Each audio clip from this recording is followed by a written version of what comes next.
Buenos días, hermanos. Que Dios les bendiga a todos. Y la lectura se encuentra en Primera de Colosenses, capítulo 1, del 15 al 29. Y dice así. Repito, Colosenses, capítulo 1, del 15 al 29. ¿Ya? ¿Lo tienen todos? Vale. Él es la imagen del Dios invisible, del primogénito de toda creación. Porque en él fueron creadas todas las cosas, las que hay en los cielos y las que hay en la tierra, visibles e invisibles, sean tronos, sean dominios, sean principados, sean potestades, todo fue creado por medio de él y para él. Y Él es antes de todas las cosas, y todas las cosas en Él subsisten. Y él es la cabeza del cuerpo, que es la iglesia, el que es el principio, el primogénito de entre los muertos, para que todo tenga preeminencia. Por cuanto agradó al Padre que en Él habitase toda plenitud. Y por medio de él reconciliar consigo todas las cosas, así las que están en la tierra como las que están en los cielos, haciendo la paz mediante la sangre de su cruz. Y a vosotros también, que erais en otro tiempo extraños y enemigos en vuestra mente, haciendo malas obras, ahora os ha reconciliado.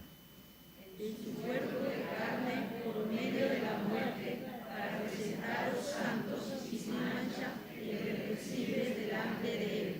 Si en verdad permanecéis fundados y firmes en la fe, y sin moveros de la esperanza del Evangelio que habéis oído, el cual se predica en toda la creación que está debajo del cielo, del cual yo, Pablo, fui hecho ministro. Ahora me gozo en lo que padezco por vosotros y cumplo en mi carne lo que falta de las aflicciones de Cristo por su cuerpo, que es la iglesia. De la cual fui hecho ministro según la administración de Dios que me fue dada para que con vosotros, para que anuncie cumplidamente la palabra de Dios. El misterio que había estado oculto desde los siglos de antes, pero que ahora ha sido manifestado a los santos. A quienes Dios quiso dar a conocer las riquezas de la gloria de este misterio entre los gentiles, que es Cristo en vosotros, la esperanza de gloria. A quien anunciamos amonestando a todo hombre y enseñando a todo hombre en toda sabiduría, a fin de presentar perfecto en Cristo Jesús a todo hombre. Para lo cual también trabajo, luchando según la potencia de Él, la cual actúa poderosamente en mí. Hasta aquí la palabra. Oramos. Bendito Padre Celestial, delante de ti, Señor, estamos en estos momentos, bendito Dios, para poder darte la gloria, la honra, Señor, la alabanza a ti. Te queremos dar las gracias, Padre, porque creemos en ti, Señor, que tú estás aquí ahora en medio de nosotros, bendito Dios. Creemos, Señor, que tu Santo Espíritu, Señor, está aquí moviéndose, soberano Dios eterno. Oh, bendito Dios, te pedimos, Señor, que seas tú abriendo nuestro corazón, abriendo nuestra mente para poder entender de tu palabra, para que se pueda quedar, Señor, en nuestro corazón. Oh, bendito Dios, y irnos de aquí, Señor, no sin tu palabra, bendito Dios, sino que se quede grabado en nuestro corazón. Te damos las gracias, Padre, porque a pesar de que muchas veces, Señor, te fallamos, bendito Dios, a pesar de que muchas veces te contristamos en nuestras palabras, Señor, en nuestros pensamientos, en nuestras actitudes, Señor, tú siempre estás con nosotros. Gracias, bendito Dios, por todo lo que tú haces por nosotros. Y en el nombre de Jesús, amén.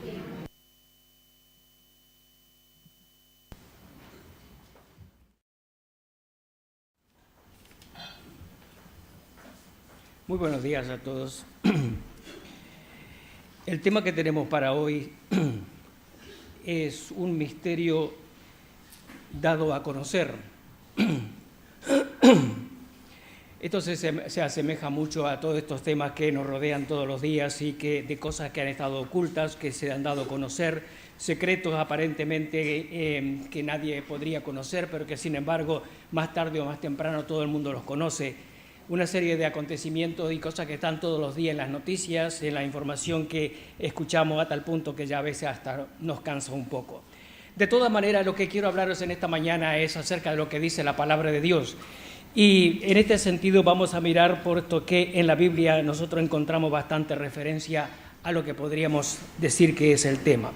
Ahora, ¿qué es un misterio? Esta no es una palabra nueva, no es una palabra reciente, no es una palabra que esté en el tapete por causa de los acontecimientos que nos rodean, sino que es algo muy antiguo.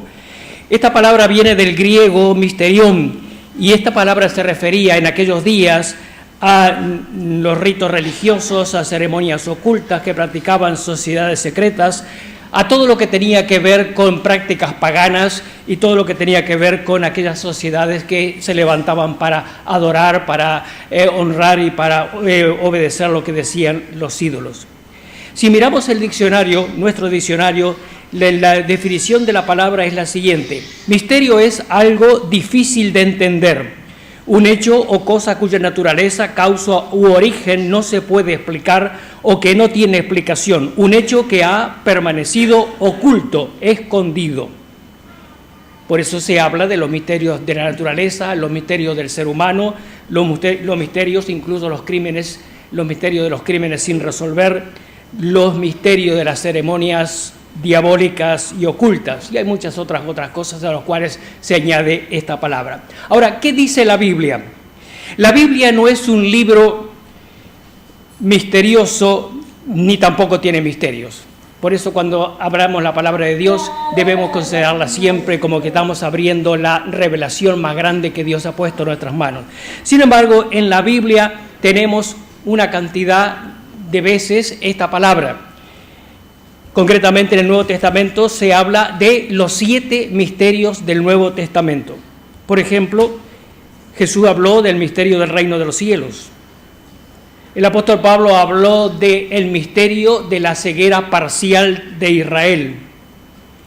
También el apóstol Pablo habló acerca del misterio del arrebatamiento, o sea, ese acontecimiento tan bendito y glorioso de la cual todos estamos expectantes. También el apóstol habló del misterio de la relación de Cristo y su iglesia, y usando como comparación o como ilustración la relación de un hombre y una mujer. También se habla del misterio de Dios el Padre y del Hijo. El apóstol Pablo dice también: ya está obrando el misterio de iniquidad, hablándonos precisamente de los últimos tiempos y los acontecimientos que preceden al final de los tiempos. Y también en Apocalipsis capítulo 10, versículo 7 nos dice del misterio de Dios. Ahora vamos a ocuparnos en esta mañana, con la ayuda del Señor, de uno de estos misterios, el misterio de Dios, el Padre y del Hijo. Ahora no quiero asustaros con esto de los misterios, ni tampoco quiero que os encontréis con que, bueno, al final de cuentas he estado aquí 1 hora y no he entendido ni medio de lo que se ha tratado de compartir. Quiero que sea claro y sobre todo que podamos llevarnos algo en nuestro corazón acerca de lo que enseña la palabra de Dios, que eso es precisamente lo más importante y la razón de por qué estamos aquí reunidos. ¿Cuál es el misterio de Dios, el Padre y del Hijo? En Colosenses capítulo 2 y versículos 1 al 3, un poco más adelante de lo que ha sido leído, dice: porque quiero que sepáis cuán grande lucha sostengo por vosotros y por lo que estáis en la Odisea, y por todos los que nunca han visto mi rostro, para que sean consolados sus corazones unidos en amor, hasta alcanzar toda la riqueza del pleno entendimiento, a fin de conocer el misterio de Dios el Padre y del Señor Jesucristo. En otras palabras, el apóstol Pablo dice: sí, esto es un misterio, esto ha sido escondido, pero de todas maneras es un misterio revelado, es un misterio que se ha dado a conocer, es un misterio que Dios ha puesto a nuestro alcance, escudriñando las Escrituras, para que todos podamos conocer cuál es el plan, cuál es la revelación, cuál es el propósito, cuál es el qué de todas las cosas.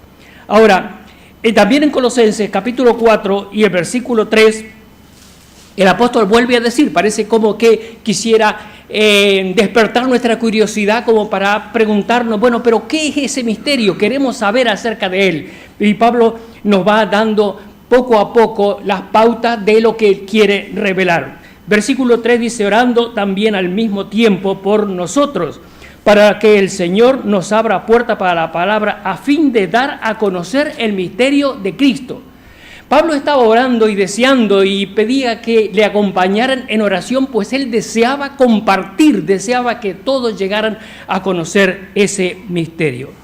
En Romanos capítulo 16 nos dice que ese misterio ha estado oculto por los siglos de los siglos. En otras palabras, y hablándonos de una manera un poco más clara, ha estado oculto desde la eternidad. A través de todos los tiempos este misterio ha estado oculto. Colosenses 1:26 dice: el misterio que ha estado oculto desde los siglos y generaciones pasadas, pero que ahora ha sido manifestado a sus santos. Qué tremendo es cuando la palabra nos dice, y sobre todo nos empieza a descubrir, nos empieza a dejar entrever que ese tremendo misterio que ha estado oculto a través de todas las generaciones es para nosotros, para este tiempo, para que lo conozcamos cualquiera de los que estamos aquí.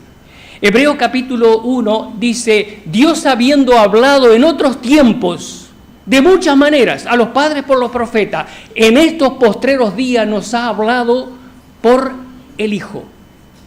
Y en el mismo capítulo dice que introdujo al Hijo al mundo. En Juan capítulo 1, versículo 1, tenemos un versículo tremendamente conocido, lo sabemos de memoria seguramente, la definición más grande de lo que es la deidad de Cristo. En el principio era el Verbo, y el Verbo era con Dios, y el Verbo era Dios.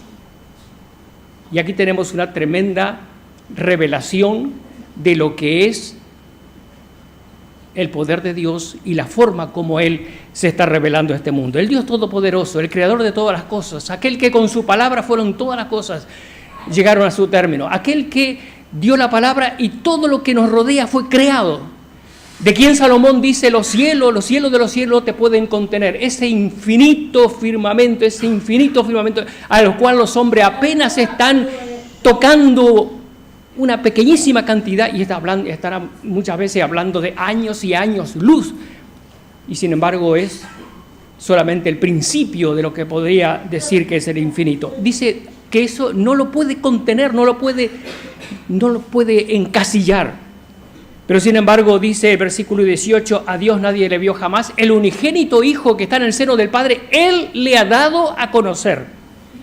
¿De qué manera el Hijo ha dado a conocer al Padre? Y este es el gran misterio. Y este es el gran misterio del cual vamos a hablar en esta mañana. El misterio revelado es Dios manifestado en carne. Juan capítulo 1, versículo 14 dice: ya que el Verbo fue hecho carne, el Verbo del cual dice: en el principio era el Verbo, y el Verbo era con Dios, y el Verbo era Dios. Y el Verbo fue hecho carne y habitó entre nosotros, y vimos su gloria, gloria como del unigénito del Padre, lleno de gracia y de verdad. Y el apóstol Pablo, cuando está tratando de definir, de que entendamos cómo ha sido mostrado este gran misterio, dice: e indiscutiblemente grande es el misterio de la piedad. Algo que no podemos definir de otra manera. Grande es este misterio. ¿Qué es este misterio? El que Dios se haya manifestado en carne. Y a este misterio le llamamos encarnación. Ahora, la palabra encarnación no está en la Biblia. No la busquéis porque no la vais a encontrar. Lo que sí tenemos en la Biblia en varios pasajes es en carne o revestirse de carne, palabra que viene del griego o del latín, de donde se adoptó la palabra encarnación para definir precisamente esto. Encarnación, como definición, es la adopción de una forma material o carnal por parte de un ser espiritual.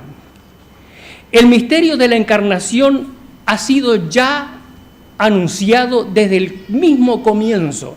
Recordamos Adán y Eva, toda su experiencia, la forma en cómo entró el pecado a través de ello, pero sobre todo aquí está la primera mención precisamente de lo que iba a suceder en un día, en un tiempo.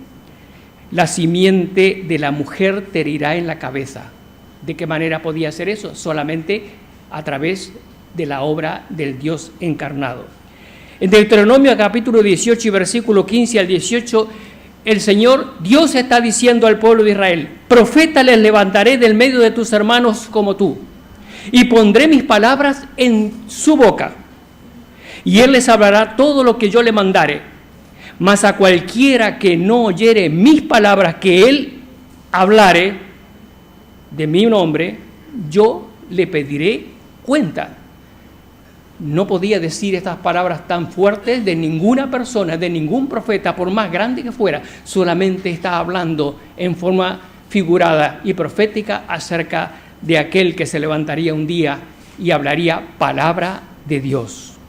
Isaías capítulo 7, versículo bien conocido, dice: aquí la Virgen concebirá y dará a luz un hijo y llamará su nombre Emanuel, que significa Dios con nosotros. Emanuel, Dios con nosotros. Jesús dejó bien claro el hecho de que Él era Dios en carne. En cierta oportunidad dijo: yo y el Padre una cosa somos. Y ante aquella tremenda declaración, lo primero que hicieron aquellos que le rodeaban fue tratar de apedrearle. En Juan capítulo 14 dice: en la casa de mi Padre muchas moradas hay, de otra manera os lo hubiera dicho. Voy pues a preparar lugar para que donde yo estoy vosotros también estéis. Dice: no sabemos el camino, ¿cómo podemos saber cómo llegar a ese lugar? Dice: yo soy el camino, la verdad y la vida. Nadie viene al Padre si no es por mí. Y Felipe, en ese momento de esta conversación tan reveladora y tan importante, dice: muéstranos al Padre y nos basta. Y Jesús le dice: tanto tiempo he estado con vosotros, y no os habéis dado cuenta. El que me ha visto al Padre. La importancia de la encarnación se desprende de las palabras del apóstol Juan, mejor dicho, cuando dice en forma bien clara acerca de aquellos que de una manera u otra están negando este hecho tan importante y tan fundamental para la fe cristiana. Dice en 1 Juan capítulo 4, versículo 1 al 3, probad los espíritus si son de Dios, porque muchos falsos profetas han salido por el mundo. Todo espíritu que confiesa que Jesucristo ha venido en carne es de Dios.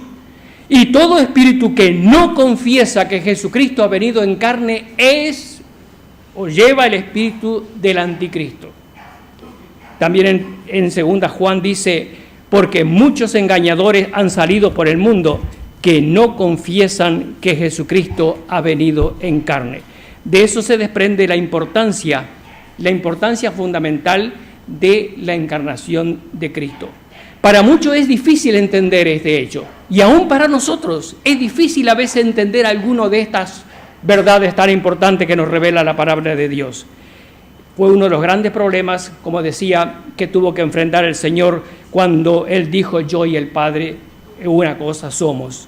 Y cuando se levantaron para apedrearle, le dijeron: no te apedreamos por ninguna buena obra que tú hubieras hecho. No queremos apedrearnos por ninguna de las buenas palabras que tú pudieras estar comunicando. Te apedreamos o queremos apedrearte por causa de que tú, siendo hombre, te haces Dios.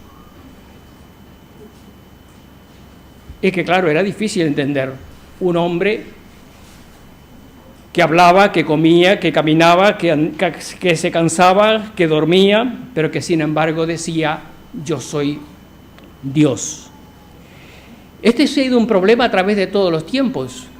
En los primeros siglos del cristianismo se levantó una secta llamada los arrianos, y tenemos en este tiempo los arrianos modernos también, exactamente con el mismo pensamiento, negando la encarnación de Cristo. Los arrianos modernos son los testigos de Jehová.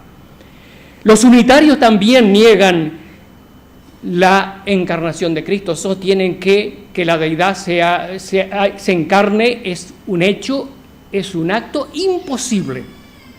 Pero una cosa debe quedarnos a todos nosotros bien claro: la encarnación es la piedra angular de la fe cristiana, y sobre ella está cimentada toda la obra de la redención. Ahora, ¿por qué es importante la encarnación?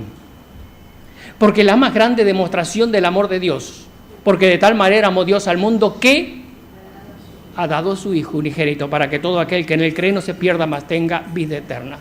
A Dios nadie le vio jamás. El unigénito Hijo, Él le dio a conocer. Él mostró cuán grande amor tiene Dios para con todos nosotros. La encarnación es importante por lo que significó para el Señor. En Filipenses capítulo 2 nos habla de que Cristo se despojó. Eso tiene un término que significa vaciarse, anularse, despojarse completamente. Se despojó de su gloria, no de sus atributos, pero sí se humilló, se hizo semejante a nosotros y en la semejanza de hombre dio su vida por todos nosotros. Por eso en Juan capítulo 17 pide a Dios: yo te he glorificado en la tierra, he acabado la obra que me diste que hiciese. Ahora pues, Padre, glorifícame tú para contigo con aquella gloria que tuve antes de que el mundo fuese. ¿Cómo restaurar a la criatura caída? ¿Cómo salvarle del justo juicio de Dios? En el Antiguo Testamento tenemos un río de sangre, miles y miles y miles de animales sacrificados por el pecado. Y cuando una persona acudía para sacrificar un animal por causa de su pecado y se tornaba otra vez a su casa, estaba otra vez en el mismo problema, porque no había un cambio de su naturaleza interior, porque pecaba una y mil veces tenía que sacrificar un animal, y constantemente había sangre corriendo por causa del pecado de todos los hombres. Todos aquellos animales sacrificados no satisfacían plenamente las demandas de Dios. Es como si Dios, en un momento de la eternidad, mirándose alrededor, dijera: ¿y ahora qué hacemos? ¿Y ahora qué hacemos para solucionar el problema del hombre? Me imagino que miles o millares y millares de ángeles, de arcángeles, serafines, todos mirando y contemplando y expectantes acerca de qué iba a suceder. Porque ninguna de estas criaturas celestiales ninguna de ellas podía tomar un cuerpo y entrar en el mundo. Y es entonces que el Hijo toma un cuerpo. He descendido del cielo no para hacer mi voluntad, sino la voluntad del que me envió. En Hebreos capítulo 10 hay una serie de versículos muy hermosos que definen precisamente lo que es el sentir del Señor Jesucristo con relación al sacrificio. En Hebreos capítulo 10 y versículo 5, Hebreos capítulo 10 versículo 5 dice: por lo cual, entrando en el mundo, dice: sacrificio y ofrenda no quisiste, mas me preparaste un cuerpo. Porque aquellos sacrificios no podían solucionar enteramente el problema del pecado. Versículo 9 de este mismo pasaje dice: diciendo luego, he aquí que vengo, oh Dios, para hacer tu voluntad. Quítalo primero para establecer esto último. Versículo 14: porque con una sola ofrenda hizo perfecto para siempre a los santificados, a aquellos que confiamos en Cristo como nuestro Señor y Salvador. Versículo 17: y nunca más me acordaré de sus pecados y de sus transgresiones. Qué tremenda diferencia entre aquella cantidad enorme cantidad de animales sacrificados y este sacrificio y esta obra que hizo aquel que tomó un cuerpo para de esa manera, en obediencia a lo que el Padre determinaba, morir en la cruz por cada uno de nosotros. En la encarnación, Dios es juez que juzga el pecado del mundo, que dicta sentencia y condena, porque la paga del pecado es muerte. Y Hebreos 9:22 dice: sin derramamiento de sangre no hay perdón de pecados. No hay manera. Pero también Dios absuelve. La paga del pecado es muerte, pero el regalo de Dios es vida eterna en Cristo Jesús, Señor nuestro. La encarnación hizo posible que hubiera un sacrificio efectivo por el pecado. Sin ella, sin la encarnación, no tendríamos Salvador, porque Dios no puede morir. Jesús, verdadero hombre y verdadero Dios, con su muerte pagó por nuestros pecados. Y concluimos con esto: Dios ha venido en carne, es una realidad indiscutible, y negarla es negar todo sobre lo cual está cimentada nuestra fe. Pero la encarnación también tiene algunos elementos positivos y muy importantes para todos nosotros como cristianos. La Biblia dice que el Señor Jesucristo para esto apareció, se encarnó, el Hijo de Dios, para deshacer las obras del diablo. Y aquí vamos a mirar algunos de los beneficios para nosotros de la encarnación del Señor Jesucristo.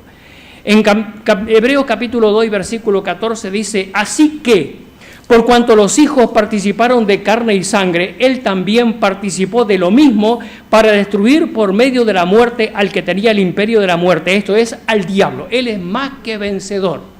Él ha vencido al diablo, sus obras, su poder, su fuerza, le ha vencido por amor a nosotros. Pero aún así nos exhorta a estar firme contra las acechanzas del diablo, a resistir al diablo, lo dice Santiago, y a no dar lugar al diablo. O sea que no es para sentarnos y decir, bueno, ya está todo hecho, ahora no hay nada para hacer de nuestra parte. Tenemos una parte activa y debemos tener en cuenta que en el Señor tenemos la fuerza para vencer, pero debemos hacer también nuestra parte. Hebreos capítulo 2 y versículos 17 y 18 nos habla de otro aspecto positivo y es muy hermoso en lo que tiene que ver con el Señor Jesucristo. Dice Hebreos, siendo Jesús semejante a todos nosotros, versículo 17, vino a ser misericordioso y fiel sumo sacerdote en lo que a Dios se refiere para expiar los pecados del pueblo, pues en cuanto a él mismo padeció siendo tentado, es poderoso para socorrer a los que son tentados. Y capítulo 4 y versículo 15 y 16 dice, no tenemos un sumo sacerdote que no pueda compadecerse de nuestras debilidades, sino uno que fue tentado en todo según nuestra semejanza, pero sin pecado. Acerquémonos pues confiadamente al trono de la gracia para alcanzar misericordia y hallar gracia para el oportuno socorro. En el Antiguo Testamento, todo lo que tenía que ver con la labor de los sacerdotes dentro de la ley judía, el sacerdote no solamente se limitaba a ofrecer los sacrificios por el pecado del pueblo, sino que también intercedía por los pecadores. Se constituyó en el intermediario entre el pueblo y Dios. Pero a pesar de que su labor era realmente importante, sin embargo era sujeto a debilidades, porque él mismo era hombre, porque él tenía los mismos problemas que aquellos por los cuales intercedía, porque él tenía las mismas debilidades por aquellos por quienes intercedía, porque él tenía las mismas tentaciones y los mismos problemas de cualquier persona por quien estaba intercediendo.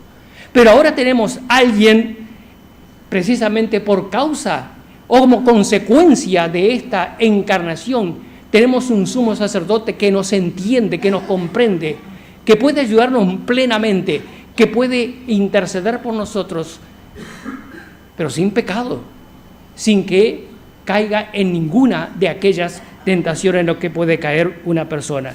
Por eso dice, acerquémonos confiadamente, porque no es un hombre sujeto a flaqueza como nosotros en quien estamos confiando, sino es el Dios Todopoderoso, el Dios encarnado que ha hecho su obra por nosotros. Y también el Señor Jesucristo encarnado se ha constituido en nuestro ejemplo. Por eso lo dice Hebreos, corramos con paciencia la carrera que nos es propuesta, puesto los ojos en Jesús, autor y consumador de nuestra fe, que por supuesto con su vida nos dejó ejemplo para que sigamos sus pisadas. El apóstol Pablo dice, sed imitadores de mí como yo de Cristo. Y nos habla de que es posible llegar a imitar a aquel que dio su vida por nosotros. El apóstol Pedro dice, Cristo padeció por nosotros dejándonos ejemplo para que sigamos sus pisadas. ¿Cuál es nuestro problema? Recuerda una cosa, que el Cristo encarnado tuvo hambre, no tenía un hogar permanente, se cansaba, fue tentado en todo, fue incomprendido aún por su propia familia, fue rechazado por su pueblo, fue golpeado, abofeteado, insultado, escupido, expuesto a la vergüenza pública. También nos muestra el otro aspecto, Jesús lloró frente a la tumba de aquel a quien amaba, se angustió, se compadeció de las multitudes, alimentó a los hambrientos, sanó a los necesitados y lo más importante, dio su vida por nosotros. Todo esto y mucho más, porque Él tomó un cuerpo y vino y habitó entre nosotros y vivió entre nosotros y dio su vida por cada uno de nosotros. Sin lugar a dudas, la encarnación es el más grande de los misterios revelados. Por eso el apóstol Pablo dice, grande, tremendamente grande es el misterio de la piedad. Dios manifestado en carne. Conservemos en nuestro corazón esta tremenda verdad y el hecho de que precisamente esta obra es lo que ha traído tanto beneficio a nuestras vidas. Comprenderla, hacerla nuestra, vivirla, es la parte más importante que nos cabe como cristianos.